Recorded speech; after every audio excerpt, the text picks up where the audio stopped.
Hello बच्चों, the question is the cell mediated immunity inside the human body is carried out by option A B lymphocyte, option B thrombocyte, option C erythrocyte and option D T lymphocytes. Okay, so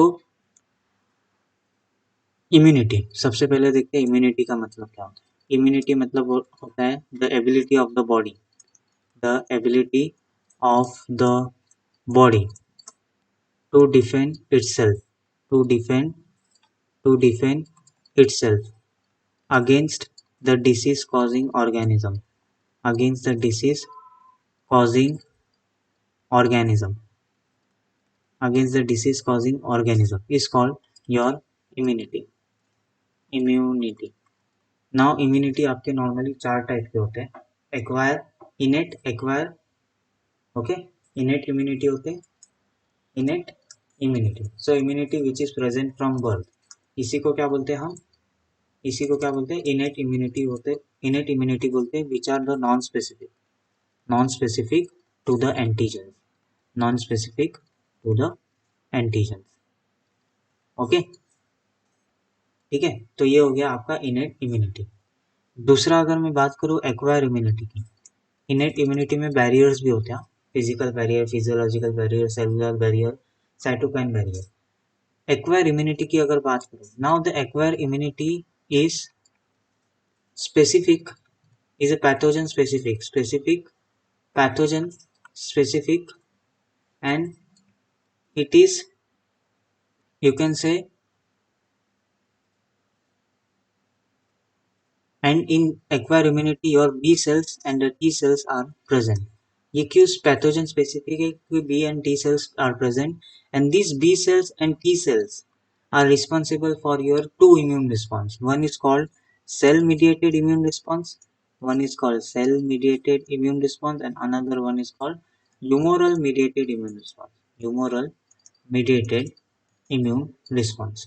अभी जो T cells होते हैं, T cells या T lymphocytes में बोलो, T lymphocytes ये क्या produce करते हैं, जब ये एंटीजन को रिकॉग्नाइज करते हैं तो क्लोन्स ऑफ टी सेल्स बनते हैं, जिसमें आपके साइटोटॉक्सिक टी सेल होता है जो परफोरिन रिलीज करके इन्फेक्टेड सेल को एलिमिनेट करता है, हेल्पर टी सेल्स होता है जो अदर इम्यून सेल्स को एक्टिवेट करता है, सप्रेसर टी सेल होता है जो सप्रेस करता है इम्यून सेल को, इम्यून सिस्टम को, और साथ में मेमोरी सेल्स भी फॉर्म होता है। इनमें क्या फॉर्म होता है, मेमोरी सेल्स भी फॉर्म होता है, मेमोरी सेल्स, और ये रिस्पॉन्सिबल होता है सेल मीडिएटेड इम्यूनिटी के लिए, सेल मीडिएटेड इम्यूनिटी के लिए, सेल मीडिएटेड इम्यूनिटी के लिए। सेल मीडिएटेड इम्यूनिटी का मतलब हो रहा है कि जब इन्फेक्टेड सेल पे आपके एंटीजन प्रेजेंट हो रहे हैं तो टी हेल्पर सेल वहाँ पे बाइंड हो रहा है, वो लिम्फोकाइन रिलीज कर रहा है, अदर इम्यून सेल को एक्टिवेट कर रहा है, उसी को हम सेल मीडिएटेड इम्यून रिस्पॉन्स बोलते हैं। तो वो कौन कर रहा है, वो कर रहा है आपके टी सेल्स कर रहे हैं या टी लिम्फोसाइट्स कर रहे हैं। और जो बी सेल है वो बी सेल किसके लिए रिस्पॉन्सिबल होता है, ह्यूमोरल के लिए, इसके लिए रिस्पॉन्सिबल होता है ह्यूमोरल मीडिएटेड इम्यून रिस्पॉन्स, मतलब by production the antibody, antibodies के वाया जब कोई इम्यून रिस्पॉन्स प्रोड्यूस होता है तो उसे हम ह्यूमरल बोलते हैं, और वो उसे कौन कौन कॉज करता है, आपके बी लिम्फोसाइट्स, ठीक है। तो अभी क्वेश्चन में हमें यही पूछा है, the cell mediated immunity inside the human body is carried out by the T lymphocytes, option D is your right answer, okay. Other options की बात करें बी लिम्फोसाइट्स, तो बी लिम्फोसाइट जैसे मैंने बताया ह्यूमोरल मीडिएटेड इम्यूनिटी के लिए responsible होता है, किसके लिए रिस्पॉन्सिबल होता है, ह्यूमोरल मीडिएटेड, तो ये नहीं हो सकता।